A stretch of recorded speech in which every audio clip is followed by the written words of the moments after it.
Jin-ho Seo laughed as champagne ran down the imported wallpaper, the bottle still loose in his hand. Two women pressed to either side of him like decoration he had forgotten he was wearing. The music kept thumping because nobody in this room had the nerve to stop it. Not when Seo was the one throwing bottles. He kicked a velvet stool out of his path, and a waiter scrambled to catch it before it hit the floor, bowing, apologizing for something that was not his fault, and Jin-ho did not even glance at him. He lounged back into the best booth in the most expensive club in Seoul like a king who had never once been told no, one arm thrown across the seat, a bottle worth more than most people's rent sweating in the bucket beside him. "Again," he said, and calm was already pouring, grinning that sharp, envious grin he wore whenever Jin-ho burned through money like air. Pilsung filmed it all on his phone, because everything Jin-ho did somehow felt like it deserved an audience. 3 women fought over who got to light his cigarette, and he let them, watching people compete for his attention being the closest thing to entertainment he had left. This was the rhythm of his nights. Money poured out like water, friends who laughed before he finished his jokes, women who blurred together so completely he had stopped learning their names. He was 28, heir to the Seo name, and the entire city bent a little whenever he walked into a room. Nobody told a Seo no. Nobody embarrassed a Seo. He had lived 28 years believing those two things were laws of nature. He had no idea he was about to meet the one person who would break both in a single night. If you love watching an untouchable man finally meet someone he cannot charm, buy, or control, you are in the right place.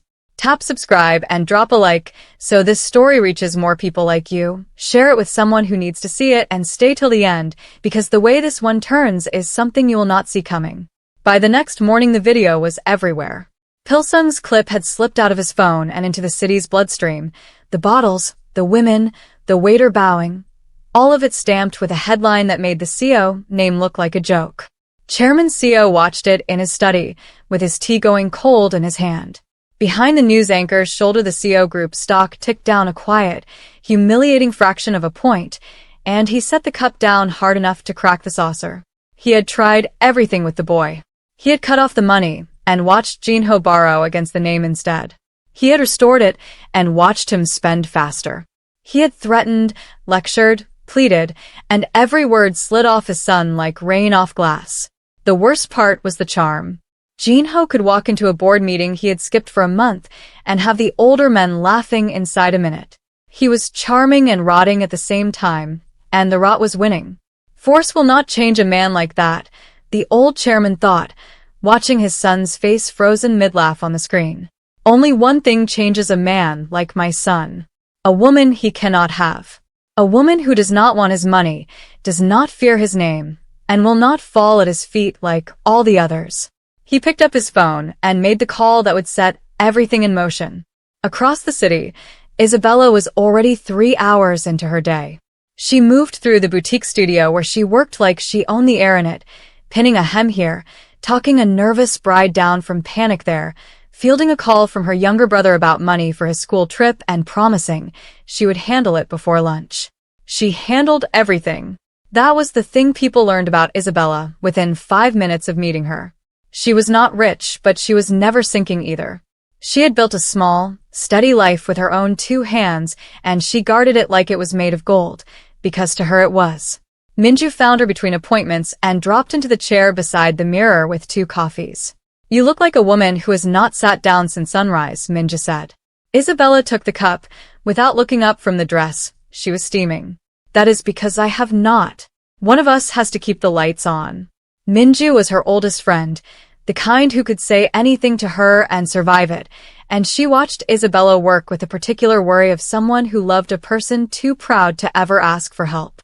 So when a sleek black car pulled up outside the studio that evening and a man in a tailored suit stepped out and asked for Isabella by name, Minju was the one who went still. The man did not work for any bride.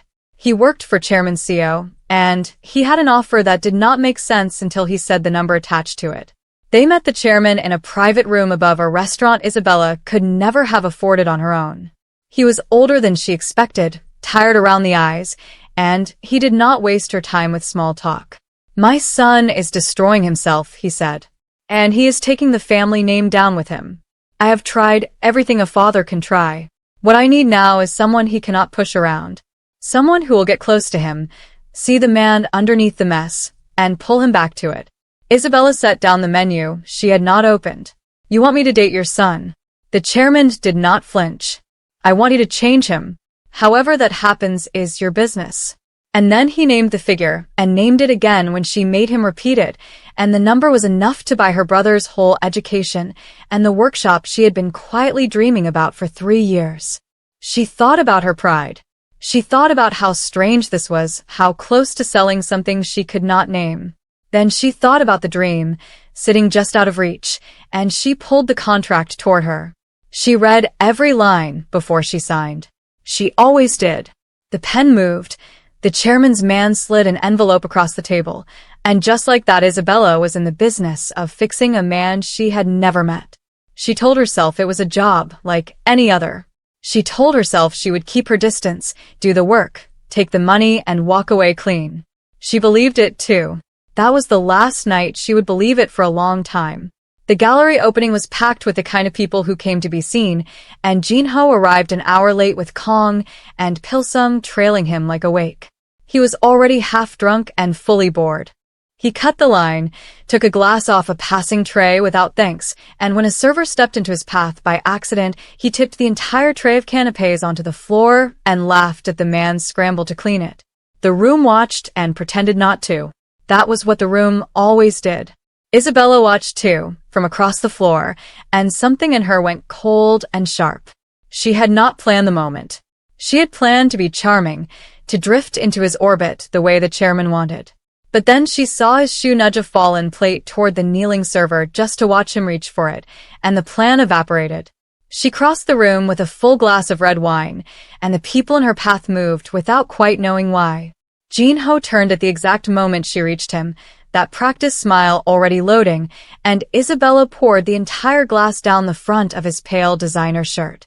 The room gasped as one body. You are not a king, she said, loud enough to carry, loud enough that Kang's mouth fell open and Pilsung instinctively raised his phone. You are a spoiled little boy throwing food on the floor, so grown men have to clean up after you. Wine spread across his chest like a wound. For 3 full seconds nobody breathed. Jinho looked down at his ruined shirt, then up at her face, and for the first time in years he had absolutely no idea what to do. Nobody had ever done this. Nobody. People apologized to him, feared him, wanted things from him. They did not pour wine on him and call him a child in front of 200 witnesses. Isabella held his stare a beat longer than was comfortable, set the empty glass on a passing tray, and walked out without hurrying, which was somehow the worst part of all. She did not even run. He could not let it go. He sat in the back of his car with wine drying stiff on his skin, and his friends could not stop talking about it, Kong half laughing, half appalled, Pilsung replaying the footage he had been stupid enough to capture. Delete that, Jinho said in a voice that made Pilsung delete it immediately. But the image stayed burned behind his eyes. The way she had looked at him, like he was nothing, like she had seen all the way through him and found a child. By the time they reached the bar, his humiliation had curdled into something colder and more familiar. He would make her pay. Not with money, money was nothing. He would make her want him. He told his friends exactly how it would go, the words easy and ugly in his mouth. I will make that woman fall in love with me. I will date her. I will take her to bed, and then I will humiliate her in front of the whole city the way she did to me tonight. She thinks she is different. She is not. She is like all the others. I just have to find the price. Kong grinned and put money on it. Pilsung put down more. They shook hands on it like the cruel young men they were, 3 of them laughing in the dark, and not one of them noticed that Jinho was already thinking about her face more than the bet. The trap was set. What none of them understood yet was that he had built it standing inside it. The flowers arrived the next morning, an arrangement so large the delivery man had to turn it sideways to get it through the studio door. Isabella did not even read the card. She told him to take the whole thing to the nearest hospital and give it to a ward that needed cheering, and she went back to her sewing before he had finished backing out of the doorway. Across the city, Jinho heard the flowers had been given away and felt something he had not felt in years, which was the small hot sting of being dismissed. He told himself it only made the game more interesting. He was lying, and some quiet part of him already knew it. He sent the bag next, a designer thing that cost more than the studio made in a month, still wrapped in tissue. It came back unopened the same afternoon with a note folded on top in handwriting, so neat it felt like a slap. No thank you. I am not for sale. And even if I were, you could not afford the parts of me that matter. He read it standing in his apartment and laughed out loud, alone, surprised into it. No woman had ever sent the bag back. He pinned a note to his fridge, telling himself it was so he would remember to win. He looked at it more often than he would ever admit. So he stopped sending things and started showing up. That was new for him, the showing up. He had spent his whole life being somewhere only long enough to be admired and then leaving before anyone could need him. Now he found himself outside her studio at odd hours with no plan, leaning on the wall across the street, watching the light in her window, working up to a smile he did not get to use because she would catch sight of him through the glass and pull the blind without a word. He learned where she ate lunch. A tiny noodle shop 2 streets over, the kind of place a CO had never set foot in, plastic stools and a steamed-up window, and a grandmother at the register who recognized everyone but him. He started turning up there too, ordering badly, burning his mouth, sitting 2 tables from Isabella while she ignored him completely. The grandmother thought he was sweet and stupid, and told him so. Isabella thought he would last 3 days. He lasted 3 weeks. He came in the rain. He came when his friends were waiting for him somewhere expensive, and he stood them up to eat cheap noodles near a woman who would not look at him, and he could not have explained why to save his life. Kong and Pilsung were losing their patience. This was supposed to be quick, a week, 2 at most, the great Jin-ho CO snapping his fingers and watching a woman fall. Just pay her enough, Kong said, swirling his drink. Everyone has a number, you taught me that. And Jin-ho heard himself say, sharper than he meant to, she is not for sale, and then sat very still in the silence afterward, because he had quoted her note without deciding to, and Kong was looking at him strangely, and for the first time the bet felt less like a game he was running, and more like a thing that was running him. He kept coming. He fixed the wobbling leg on her favorite stool at the noodle shop one afternoon before she arrived, without telling her, and she only knew it was him because the grandmother could not keep a secret. He noticed she always rubbed her right wrist after a long day of sewing, and one morning a small wrapped brace appeared on her work table, the cheap kind from a pharmacy, no card, no logo, nothing she could throw back in his face. She held it for a long moment. It was the first thing of his she did not return, and that frightened her more than all the flowers in Seoul, because flowers she could refuse, but a man who had watched her closely enough to see her wrist was a different kind of danger. Isabella started catching herself looking for him. She hated it. She would arrive at the noodle shop and feel something drop in her chest if his usual stool was empty, and feel something worse, something warmer, when it was not. She told herself it was nothing. She told herself she was watching a job, studying her subject, keeping her distance the way she had promised. And then one gray afternoon, he turned up soaked through from the rain with 2 umbrellas, one for her, having clearly stood in a downpour to buy the second, and he did not say anything clever. He just set it on her table and went to his own seat, and Isabella looked at the umbrella and felt the wall she had built around herself develop its first real crack.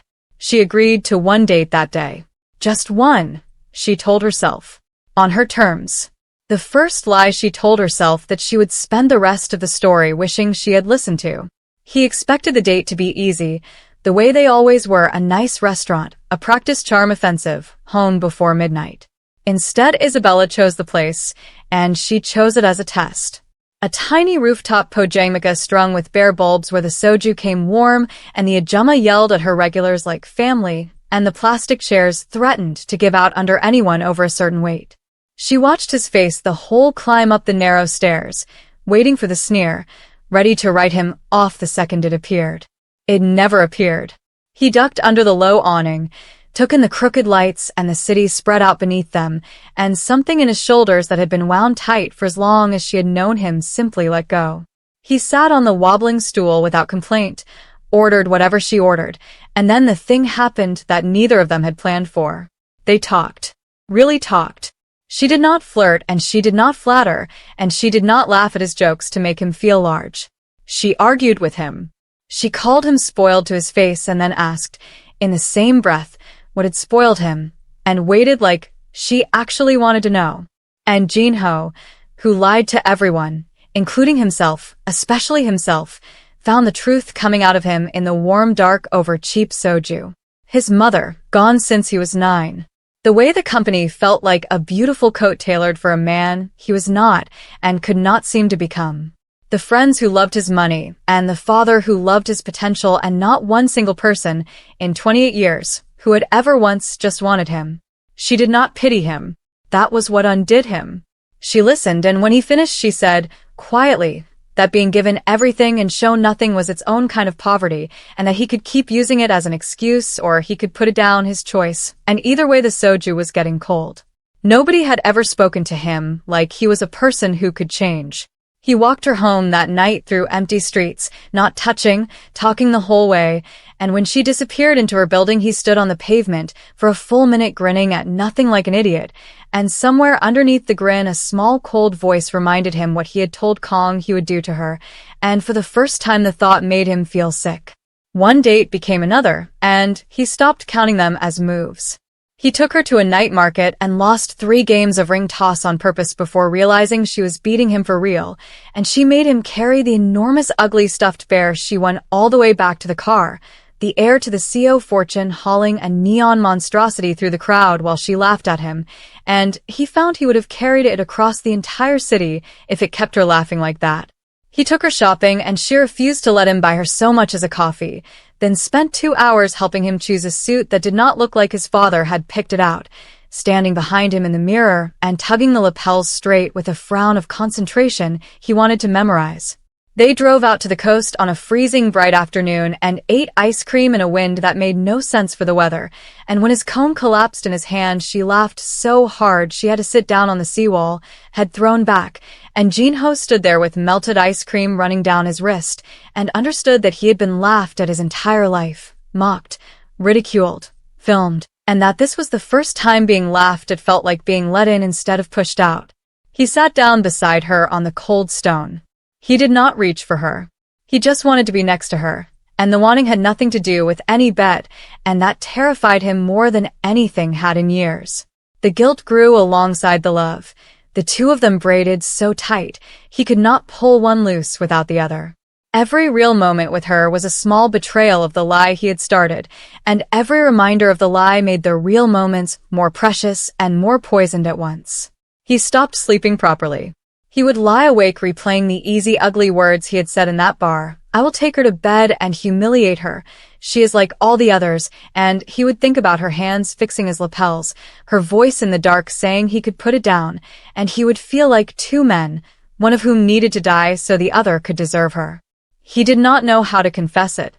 He only knew that with every passing day it became more impossible to lose her and more impossible to keep her honestly.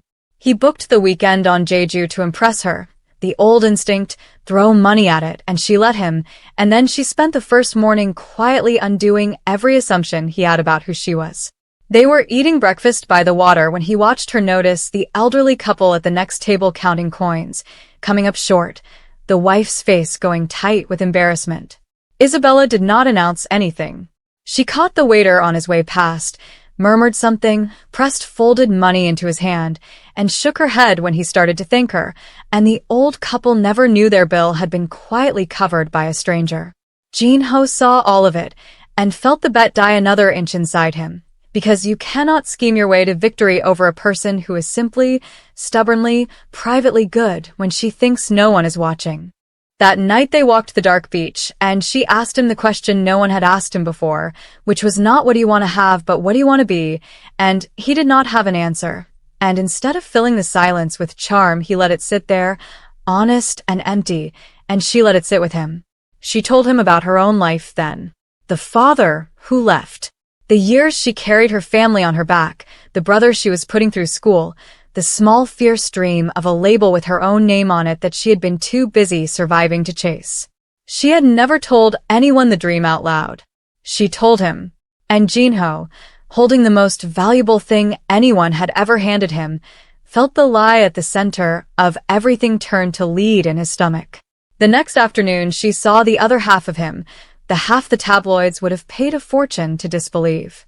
A small boy had wandered off from his parents in the hotel garden and was standing frozen in the hedges, crying the particular terrified cry of a child who is certain he is lost forever. Before Isabella could move, Jin-ho was already there, down on his knees in the dirt in his expensive trousers, putting himself at the boy's eye level, talking low and easy and silly until the screaming turned to hiccups and the hiccups turned to a watery laugh. He stayed crouched there until the frantic mother came running, and he handed the boy up with a gentleness that had no audience and nothing to gain, and Isabella stood at the edge of the path with her hand pressed to her chest and felt the last of her defenses quietly surrender. This was not the man she had been hired to fix. This was the man that man had been hiding. The kiss happened on the last night, and neither of them planned it, and both of them had been failing to avoid it for weeks. The tide was coming in and the wind had dropped, and she said something that made him laugh. And then they were not laughing, and the space between them that they had both been so careful about simply closed. It was not a practiced kiss. He had given 1,000 practiced kisses, and this was nothing like any of them. This one shook. When they finally pulled apart, he rested his forehead against hers, and they stood there breathing the same air, and the same impossible thought arrived behind both their eyes at the very same moment. This is not the job anymore. This is not the bet anymore. This is the thing I came here to fake, and it became the only true thing I have, and now I do not know how to survive having found it. They did not say any of it out loud. They did not have to. They just held on in the dark while the water came up around their feet.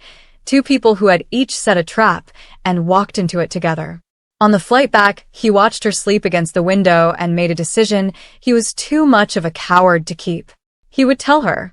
He would burn the bet down himself, confess all of it, the wager, the cruelty, the words in the bar, and beg her to believe that somewhere in the middle of pretending he had stopped pretending. He rehearsed it the whole way home and lost his nerve at her door and told himself tomorrow, and then a week of tomorrows. Every day the truth growing heavier and the love growing deeper and the distance between confession and disaster shrinking to nothing. He did not know that while he was failing to find the courage, Kong was already digging. He did not know the choice was about to be taken out of his hands in the cruelest possible way.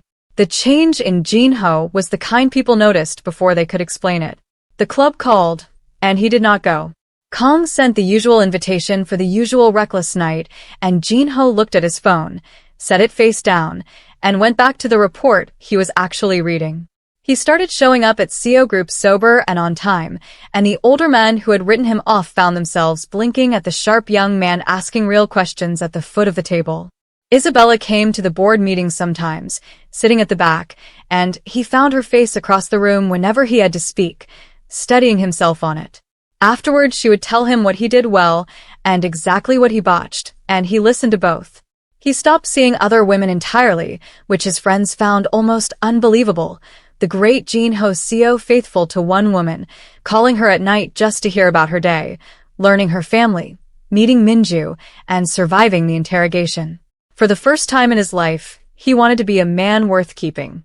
Chairman CO watched it happen and could not stop the quiet, unfamiliar feeling rising in his chest, which was hope. His plan had worked better than he had dared imagine. He did not yet understand that it had worked too well, that the woman he hired and the son he was saving had stopped acting altogether, that what stood between them now was not a contract, but the most dangerous thing in the world, which is the truth nobody has confessed. And in the corner of every room, watching their friend slip away from them, Kong and Pil-sung were no longer bored. They were bitter. And bitter men go looking. Kong told himself it was about the bet. About money. About pride. About the friend who had abandoned them the second a woman crooked her finger. But underneath it was something smaller and meaner, the simple jealousy of a man watching someone he envied finally become happy. So he went digging, and Pil-sung helped, and money opened the doors money always opens. It did not take long. A man at the studio remembered the day Isabella left for a strange meeting above a restaurant. A driver remembered the address. And the address belonged to Chairman CO. From there it unraveled fast. The contract. The payments. The whole arrangement laid out in black and white. The woman his friend had fallen for, hired by his own father to do exactly that. Kong held the proof in his hands and felt the ugly thrill of a man who has found the perfect weapon. He made his copies. He made his plan. And he aimed it at both of them at once because he wanted maximum damage, and he did not particularly care who bled. The package reached Isabella first, slipped under the studio door in a plain envelope. Inside was a recording, and on the recording was Jin Ho's own voice, smug and cruel and weeks old. I will make that woman fall in love with me. I will date her. I will take her to bed, and then I will humiliate her in front of the whole city. She is like all the others. I just have to find the price. She listened to it twice. The second time her hands were shaking so hard, she nearly dropped the phone. The same afternoon, her landlord called the studio. Her lease was being terminated, no reason given, effective immediately. She did not know yet that Kong had arranged that too. She only knew the ground had opened under her whole life. Jin Ho got his package an hour later. The signed contract. The record of every payment his father had made. The dates, the amounts, the proof that the one true thing he had found had been bought and paid for before he ever laid eyes on her. He read it standing in the middle of his apartment, and the paper rattled in his grip. She was hired. She was always hired. Every laugh on that rooftop, every argument, the kiss on the beach, the woman he had reshaped his entire life around, had been a transaction signed in his own father's hand. He did not know she had just listened to him plan her destruction in his own voice. They were both, in the same hour, learning they had been a deal. He confronted his father that night, and the chairman did not deny a word of it. Yes, the old man said quietly. I hired her. I hired her to save you. And look at you. It worked. But Jin Ho was not listening to the part about saving. He was hearing only that the realest thing in his life had a price tag, and he left before he said something he could not take back. He shut himself in his apartment for 3 days. He did not drink. He did not call anyone. He sat in the dark and could not understand the thing happening to him, which was that he was furious at her and could not stop reaching for his phone to call her anyway. He should have hated her. He only missed her. He had built a bet to break her heart, and somewhere along the way she had taken his. Across the city, Isabella was not faring better. Minja came and sat with her on the studio floor among the boxes she was being forced to pack, and held her while she said it out loud for the first time. It was a bet, Minju. I was a bet. He was going to use me and throw me away in front of everyone, and the worst part, the part she could barely choke out, is that it stopped mattering to me whether it was real for him, because it became real for me. She had broken her own rule. She had fallen. And the man she fell for had been planning her ruin in the same breath he kissed her. Out of pride, both of them decided the same thing without ever speaking. They would not chase. They would not call. They would let it die in silence and pretend it had never lived. Seoul, it turned out, was not big enough. They kept finding each other. A crosswalk where their eyes met and both looked away. A restaurant where they were seated 2 tables apart and ate without tasting anything. Each near miss tore the wound open again, and Jin Ho, who had never in his life sat still inside pain, did the thing he knew how to do. He went backward. He let Kong drag him out. He let a beautiful stranger take his arm, and he sat in a loud bar feeling absolutely nothing, which somehow was worse than feeling everything. Then he saw her. Across the room, Isabella, at a candlelit table with a man Jin Ho had never seen, a handsome, easy-smiling man who reached across the table and brushed her cheek, and she laughed and let him. She had seen Jin Ho the moment he walked in. The laugh was partly for the date and partly a blade aimed straight at him, and it landed. Something in Jin Ho's chest tore loose. The woman on his own arm said his name twice, and he did not hear her. She followed his stare, understood everything in a second, called him a few well-chosen names, and walked out. He did not even turn his head. He was already standing. He crossed the restaurant without a plan. He did not shout. He did not explain. He reached the table, took Isabella's hand, and closed his fingers around it with a quiet finality that left no room for argument. The other man started to rise, and one look from Jin Ho put him back in his chair. Isabella could have pulled away. She had every right to, every reason to, and a dozen sharp things ready on her tongue. She used none of them. She let him lift her from the chair and walk her out past the staring room, and she could not have said why except that her body had decided before her pride could vote. He opened the car door and settled her into the seat as gently as if she were made of glass, and then he drove. Neither of them spoke. The city slid past in ribbons of light, and the silence between them was so full it ached, and somewhere on the long road home the fight went out of her, and her eyes closed. When her head tipped toward the window, he reached over without taking his eyes off the road and guided it softly to rest on his shoulder, and he drove the rest of the way slow and careful so she would not wake. At his house, he gathered her up and carried her inside, up the stairs, and laid her on his bed. He worked the heels off her feet. He found one of his own shirts, soft and worn, and changed her out of the dress she had worn to wound him, doing it with his eyes down and his hands respectful, more tender than any of the practiced charm he had spent his life perfecting. He drew the blanket over her to her shoulders. Then he lay down on top of the covers beside her, careful not to touch, and he watched her sleep until the sky outside his window turned from black to gray, hating her, loving her, unable to tell the two apart anymore. She woke in a room she knew. His room. Morning light, his shirt soft against her skin. The dress she could not remember taking off folded neatly on the chair. He was not there. For a moment she lay still and let herself remember all the reasons she should be angry, and then the smell reached her. Someone was cooking. She came down the stairs in a shirt with her hair loose and found Jin-ho at the stove, sleeves pushed up, making breakfast like a man who had never thrown a bottle in his life. They ate across from each other in a silence that should have been unbearable and somehow was not. He did not apologize. He did not explain. He simply pushed the better pieces onto her plate, and when she was not eating enough he reached over and fed her a bite himself, watching to be sure she swallowed, watching to be sure she was full. She let him. She was frightened by how much she let him. "Why are you being kind to me?" she wanted to ask. "You hate me. You were paid for. We were both lies." But the words would not come, and his quiet would not break, and so they ate. They watched a film through the afternoon, sitting closer by the hour without ever discussing it. In the evening he asked if she wanted to walk, and they went out into the cooling street side by side, not touching, until he finally spoke the first real sentence of the day. "What will you do now?" he said. "About the studio." "About losing it. I can give you any job you want, you know that." And Isabella shook her head, because she had been doing the math in the dark for 3 nights, and somewhere in the ruin, she had found something that was hers. "I am starting my own brand," she said. "My own label, my own name. I will ask you for help when I need it, but it has to be mine first."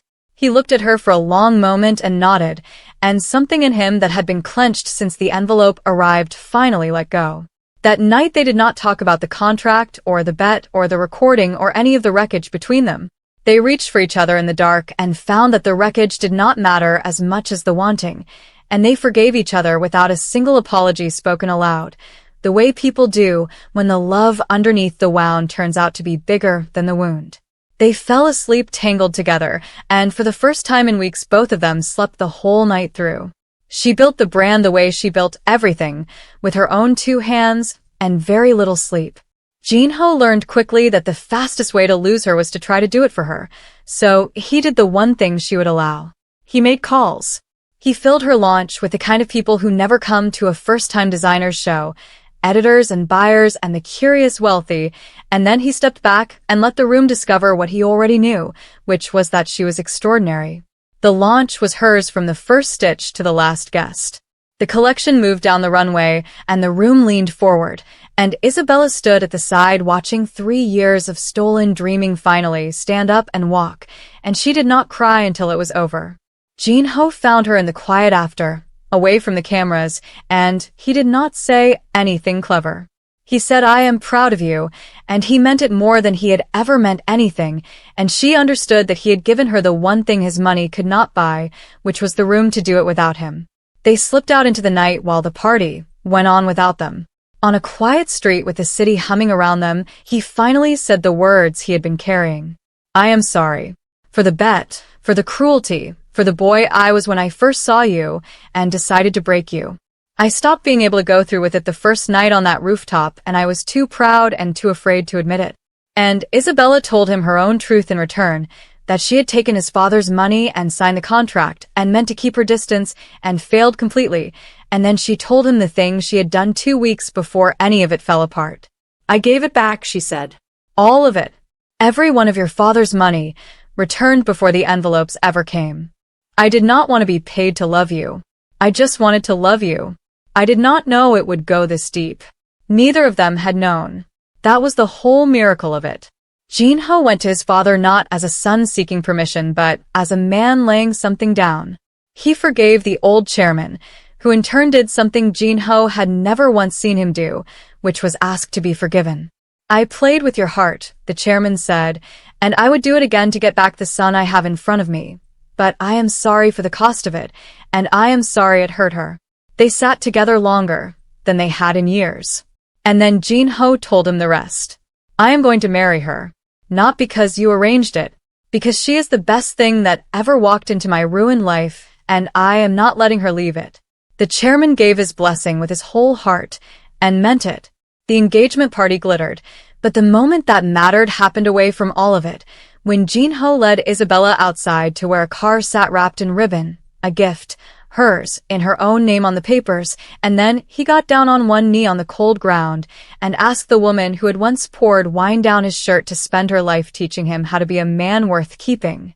She said yes through tears and laughter both, and pulled him up off the ground, and kissed him in front of everyone, no longer caring who watched. They married in the spring. The reckless boy who had thrown bottles and broken servers' nerves stood at the altar steady and clear-eyed, and the proud woman who had refused his flowers and returned his gifts walked toward him in a gown she had designed herself, and the whole city, that had once watched him fall apart, now watched him put himself back together for her. They flew out that night for a honeymoon somewhere warm and far away, two people who had each set a trap for the other and fallen into it together, and somewhere over the ocean Jin-ho held her hand the way he always held her, tender and certain, like a man who had finally found the one thing he could not buy and would never let go. If this story moved you, do not keep it to yourself. Hit that subscribe button, drop a like, share it with someone who believes love can change a person, and tell me in the comments, was it the bet that ruined them or the bet that saved them? Heartthread Tales has more stories like this one waiting for you, so stay close. The next one is going to be even better.